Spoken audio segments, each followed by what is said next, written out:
to a very special moment. I would like to invite everyone to take the sheet that they were handed as they entered. If you're at home, it is primarily on our Vision site on our website, mzion.org. You go to About Us, into Vision. And I just want to say, after we have been sitting here a long time, and we've been praying many words, I think we should now get the point that words matter.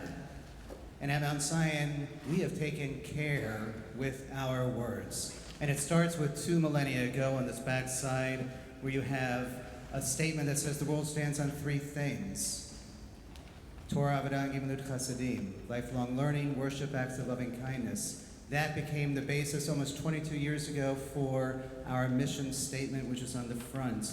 We created a vision, and what I just want to focus on for today is the fact that all of those words led to a congregational effort, 160 plus people involved in helping to write our position statement on protecting the planet.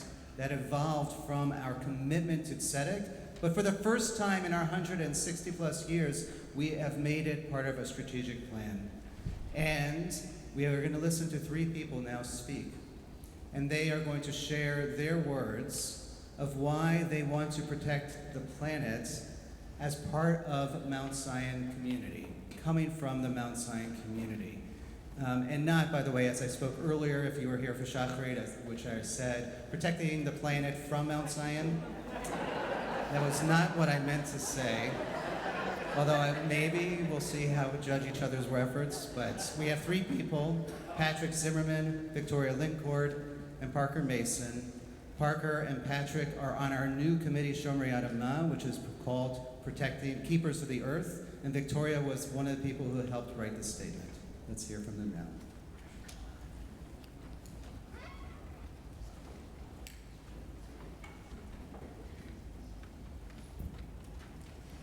Shana Tova. I'm Patrick Zimmerman, a longtime member of Mount Zion. I'm honored to be a participant in the Shomrei Adam group. I'm a firm believer in the practice of Tequila, repairing the world, in a more modern version, the camping ground principle, which is leaving your space cleaner than you found it. On a personal level, I put this into practice by having solar panels installed at my home, driving an electric vehicle, and currently building a pollinator-friendly garden, all to mitigate climate impact on this world. With my training and career as a scientist, I felt I could add my voice to the Shomrei Adamah group.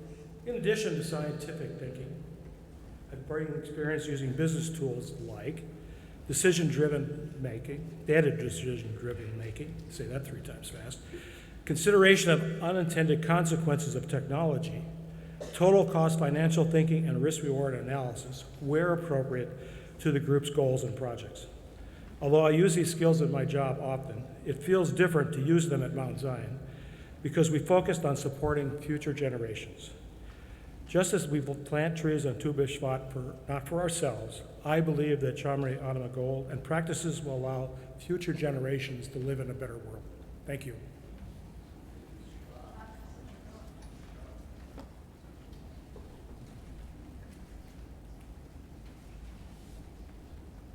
Shana Tova. I'm Victoria Lincourt, and I am a part of our Climate Action Mount Zion small group.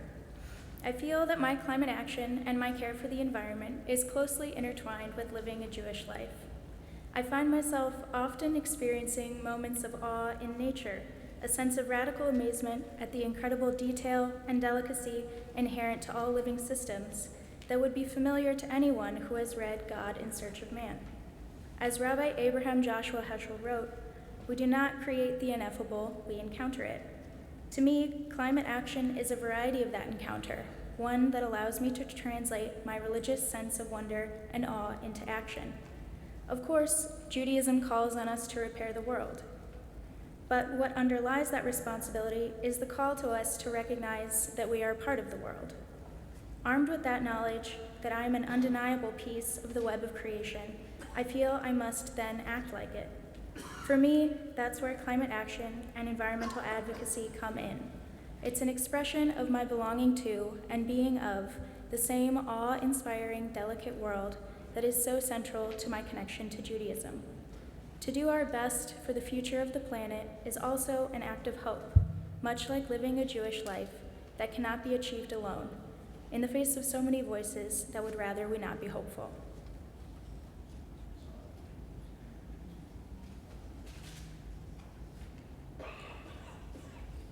Shana Tova. My name is Parker Mason, and I'm a member of the Shomrei Adamah, the Keepers of the Earth Committee at Mount Zion. Jewish values are one of the things that drives me towards environmental work. The commandment of Bal Tashchit, which means do not waste, reminds us to avoid needless destruction. It's not just about taking care of our planet by composting or turning off lights. It's about seeing the earth as holy, taking care of our planet as part of a greater covenant between God and the Jewish people. I feel most compelled to be a steward of the earth when I'm connected to God through nature. I feel this connection when I'm running outside. I've grown up at Mount Zion, and it's really meaningful for me to work with my community to repair the world. As we enter a new year, I'm excited to continue working with my Jewish community to deepen our connection to nature and take meaningful steps to protect it. I've enjoyed learning a lot from the other incredibly knowledgeable members of Shomrei Adamah, led by the dedicated Michael Cooney, and I'm excited to see what projects we bring to Mount Zion.